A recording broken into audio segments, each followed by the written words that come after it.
been using a few compact cameras recently, and I really have been enjoying using the early Nikon compact cameras. And the compact camera I'm going to look at today is the Nikon TW Zoom 105. To call it a compact camera might be questionable because, as you can see, this is not the smallest of compacts. Not only is it not a small camera, it's not a light camera either. And actually, when the camera came out in 1992, I think it was the grand sum of $250. It was not a cheap camera. The line of the compact cameras from Nikon's point of view started with the L35, then they went to a twin lens zoom,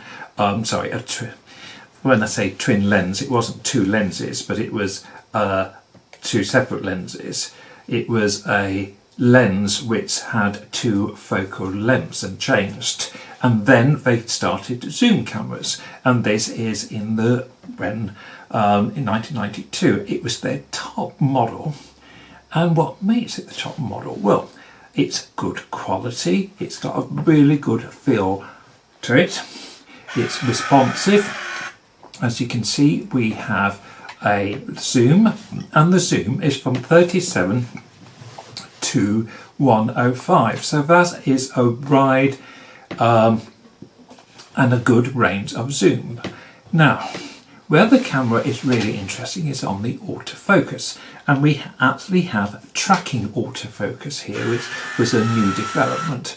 And if I turn to the back of the camera, we have an interesting LCD screen, where obviously this E is flashing because I haven't got a film in at the moment, but we have the flash button where we can turn the flash off or have it on automatic setup, or we can have a slow flash or no flash, so there's a good range of options there for the flash.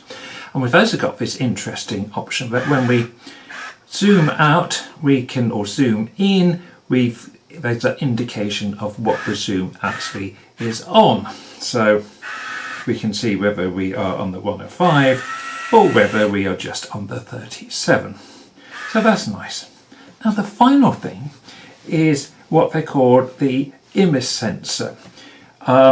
This is I find it quite strange, but I think they were trying new things, and you basically decide whether you want to take a full-length version of your subject or a portrait, but from one point, and you can press this AF and it has a landscape, it has head and shoulders, or it has full body, and when you press, the zoom will adjust to that view.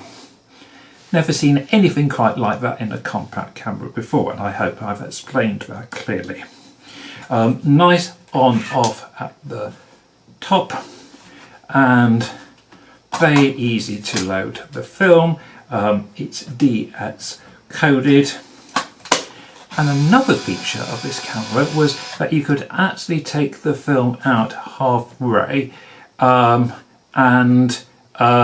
put a different DS film in. Again, I'm not quite sure why, but you have got that feature. As I said, the autofocus seemed very effective when I was using the camera. It's not the smallest camera, it's not the lightest of cameras, but the autofocusing seemed to be very effective. Let's see how good it actually was when I used the camera. The first image, I was really pleased with the clarity. It's not a great weather day. It was it was about the 30th of December, almost New Year, and it was pretty dull. But the camera performed very well. I'm using a 100 ASA film, so it's being tested. But the sharpness, I think, is excellent.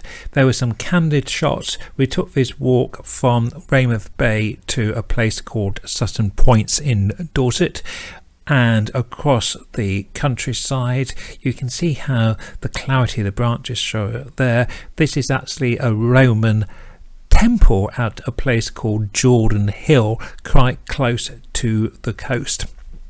And as you can see, we've got a good range of tones.